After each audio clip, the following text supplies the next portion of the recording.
reciente informe, el quinto informe de gobierno, nos deja muchos temas de los cuales hablar y bueno, pues tenemos un análisis muy interesante de México. ¿Cómo vamos? No se lo pierdan.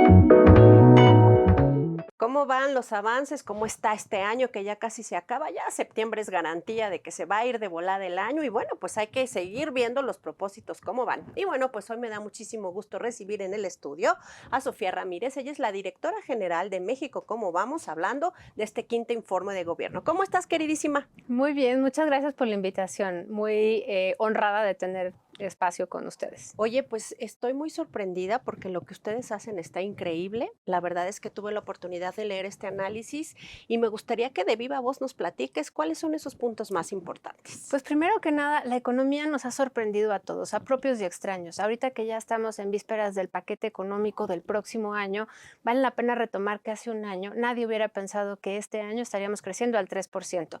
Y me refiero al año pasado porque la única entidad que pensaba que creceríamos al 3% era la Secretaría de Hacienda. Entonces, bueno, el propio sistema financiero ha ido incrementando esa expectativa.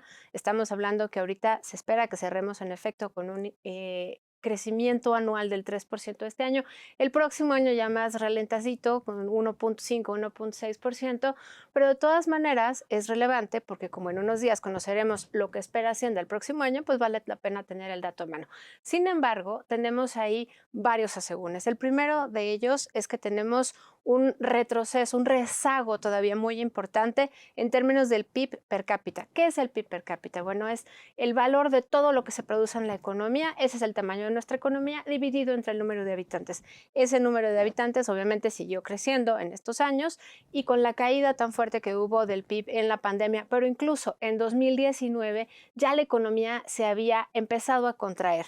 Estamos hablando de que esto se debió a una ralentización muy importante en la inversión, sobre todo en la privada, en la certeza. Había muchas dudas sobre cómo iba a llevarse a cabo la política económica de esta administración y por lo tanto 2019 se frena, se ralenta poquito, viene la pandemia y el rebote pues hace que no sea suficiente todavía hoy, que estamos pues 3.3% por arriba del nivel prepandemia. Bueno, todavía no llegamos a donde estábamos antes del choque en número de PIB per cápita. Que es una medida lógica y es una consecuencia más bien lógica, ¿no?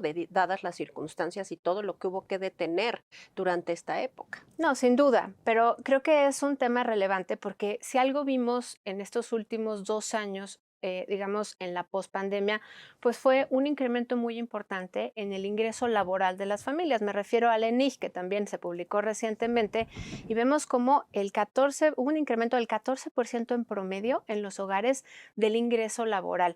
Esto es ya descontando la inflación general, porque todo el mundo dice, no, pero hay que quitar la inflación. No, ya descontando la inflación, un incremento del 14% en los ingresos laborales de las personas de los hogares es muchísimo.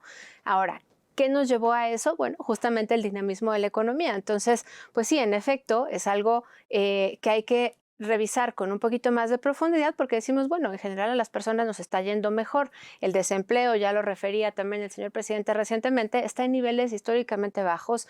Estamos todavía muy por debajo del desempleo que en Estados Unidos, por ejemplo, un punto porcentual.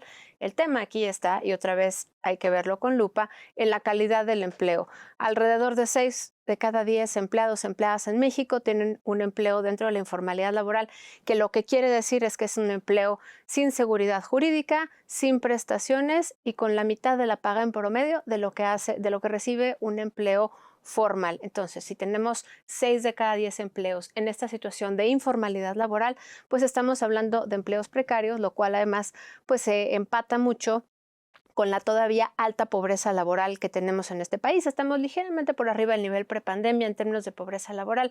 Recordemos que eso quiere decir que con el ingreso laboral de todos los integrantes de un hogar no alcanza para comprar comida suficiente para todo el mundo. Estamos por arriba del 37%, insisto, muy por arribita del nivel prepandemia, pero ahí es donde puedes ver que a pesar de haber empleo, recuperación y demás, pues hay rubros donde todavía hace falta pues poner mucha atención y uno de estos es la informalidad.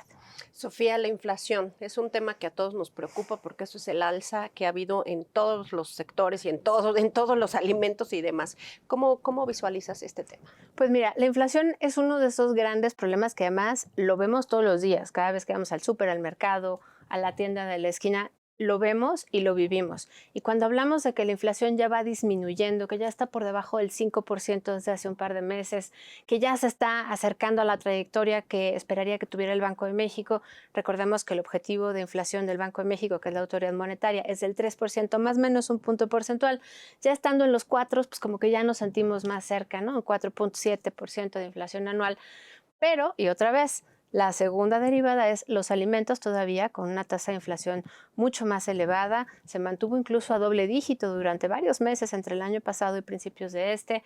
Estamos hablando que además alimentos como el maíz, la tortilla, el pan, todos estos derivados o directamente de los granos, un poco por la guerra, pero también un poco también por la irrupción en las cadenas de suministro en esta nueva configuración geopolítica, porque además somos un mundo donde ya no puedes decir es que yo solo como granos locales, eso ya no existe. Claro. Entonces, creemos que evidentemente lo que pasa en Rusia, lo que pasa en India, lo que pasa en políticas globales o de otros países a nivel doméstico, pues nos acaba impactando y eso pues obviamente traído al bolsillo de las y los mexicanos son una inflación todavía de por arriba del 10% en alimentos tan importantes como la tortilla, pero que además, ojo, el que disminuya la inflación no quiere decir que los precios disminuyan, quiere decir que simplemente se encarecen menos rápido.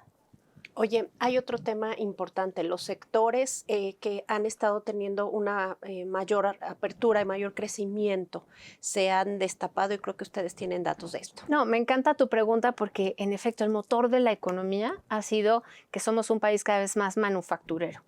Ojo con esto, manufactura no quiere decir directamente progreso, pero sí hemos visto que dado, digamos, el entramado institucional de los últimos 40 años, no estoy hablando de esta administración ni de las últimas 2 años, estoy hablando de los últimos 40 años, hemos tenido primero la adhesión a las reglas de apertura comercial conocidas como GATT en los 80, luego en los 90 con el TLC, luego en el 2000 con la ratificación, con la firma del TEMEC.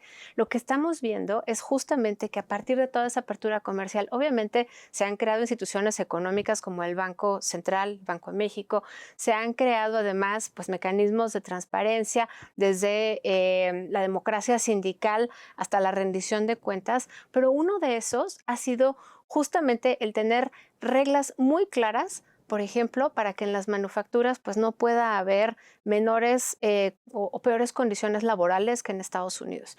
No quiere decir que ganemos lo mismo. Lo que quiere decir es que obviamente esto ha mejorado el ingreso de las familias que trabajan en las manufacturas, pero además es un sector que, como decíamos hace un ratito, ha venido creciendo.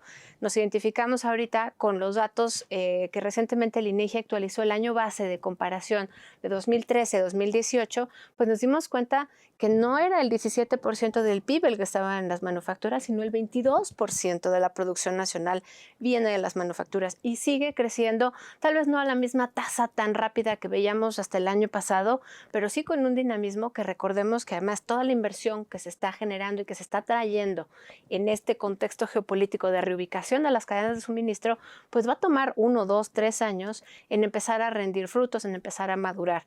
Entonces, ciertamente las manufacturas, pero todos los servicios asociados a la logística, por supuesto el tema del transporte, pero también el tema de la conectividad, ¿no? No basta con hacer un tren que cruce por el interoceánico, hay que ampliar las carreteras que cruzan pues, por Nuevo Laredo, que llegan a Colombia, que es la frontera de Nuevo León. Hay muchos servicios, transporte, almacenamiento, comercio al por mayor, comercio al por menor, que se están viendo impactados y ahí es donde está llegando pues toda la inversión extranjera directa. Ojo, con un apunte en servicios financieros y seguros, que también es uno de los sectores que está creciendo con mayor dinamismo.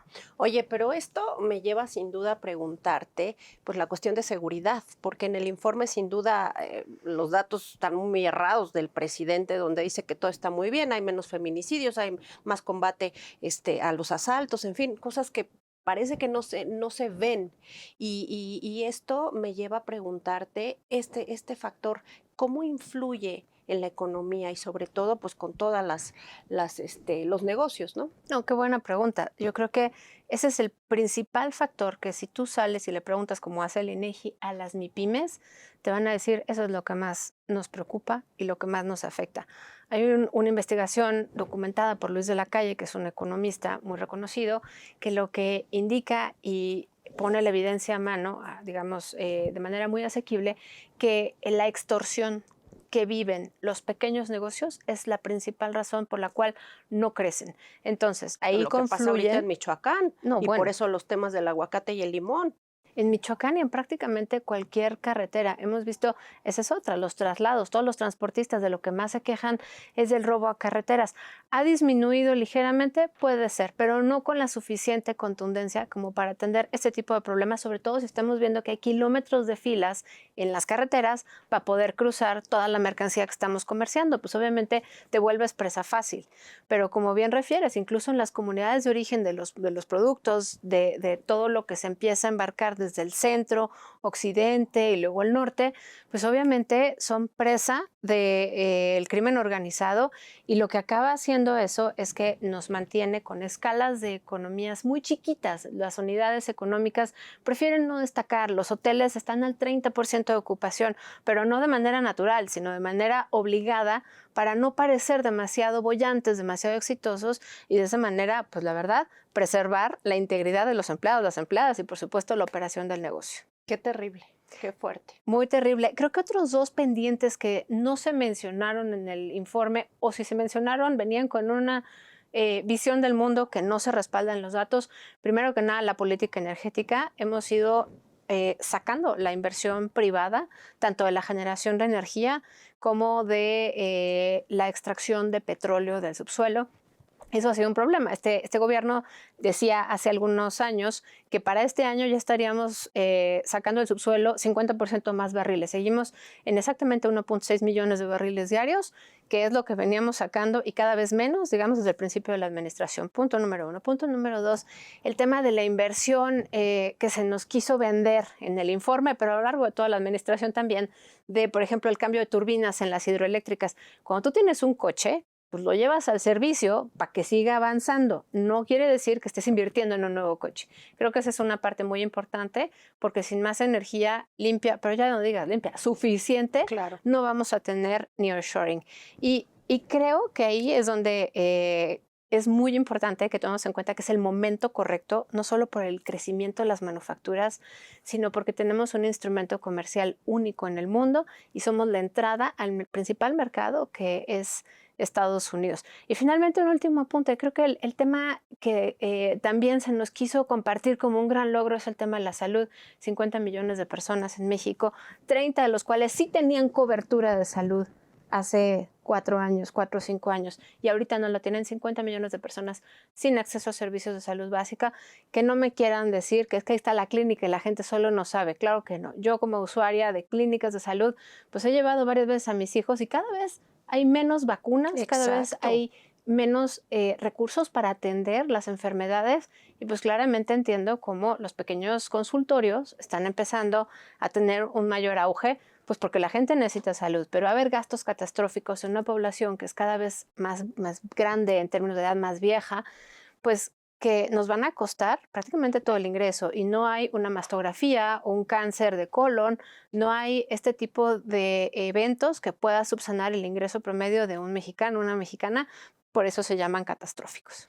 Oye, y en este sentido abundemos un poquito más en el nearshoring y la oportunidad que representa en los siguientes años el tener pues esta posibilidad de atender todas las necesidades de Estados Unidos en términos de manufactura y lo que representa México para este punto.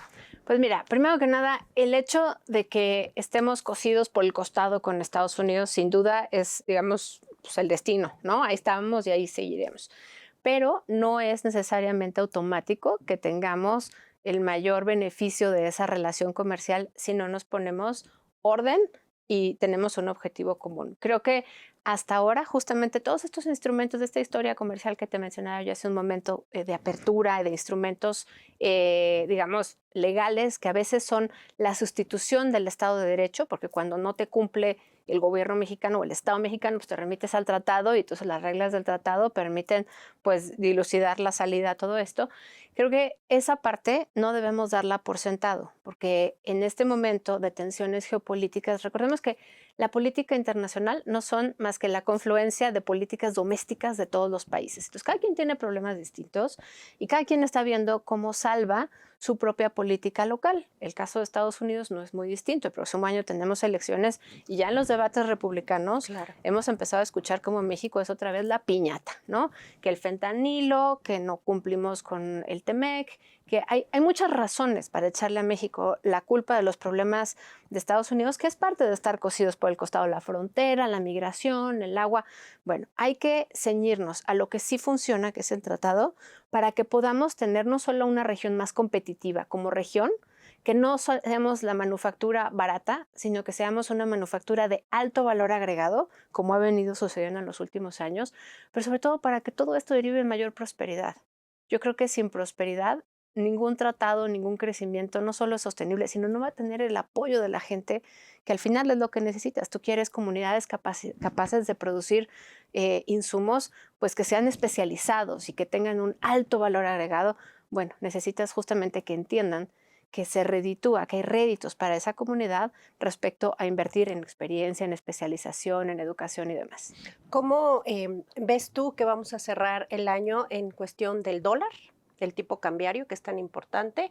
Y también que me digas cómo visualizas este año que viene tan ajetreado por las elecciones. Ay, este año que ya empezó además la carrera electoral. Mira, respecto al tipo de cambio, el sistema financiero, el Banco de México recoge algunas de las opiniones, pero también prácticamente en cualquier otro sondeo del sistema financiero vemos que va a cerrar más bien tirándole a 17.50 pesos por dólar. Eso sigue siendo todavía un nivel mucho más apreciado del peso respecto a lo que teníamos considerado también hace algunos meses. Ganadores y perdedores, pues obviamente el sector exportador es uno de los grandes, pues no quisiera decir perdedores, pero es quien enfrenta de manera directa el mayor costo. ¿Quiénes sí pierden? Quienes reciben remesas. Tenemos los datos de hoy de las remesas no es cierto, el viernes se informaron los datos sobre remesas y pues estamos hablando que estamos en niveles récord, nunca antes vistos en dólares. ¿Qué pasa cuando llegan a pesos? Pues entre la inflación y el tipo de cambio tan apreciado, pues realmente están llegando más dólares que se traducen en menos pesos. Solo en el periodo enero-junio, según SEMLA, estamos hablando que estamos alrededor del 7-8% por debajo de lo que se estaba ingresando en poder adquisitivo, digamos en pesos, respecto al mismo periodo del año previo. Buenísimo. Oye, pues ya nos vamos, pero ¿por qué no invitas a toda la gente a que esté y lo siga, por supuesto, en redes sociales y conozca todo lo que hace? Muchas gracias. Claro que sí, síganos en redes sociales, en @México Cómo Vamos. Prácticamente ahí van a encontrar todos los insights, todo lo que tienen que saber sobre economía y este mundo tan cambiante que es muy, muy útil tenerlo a mano.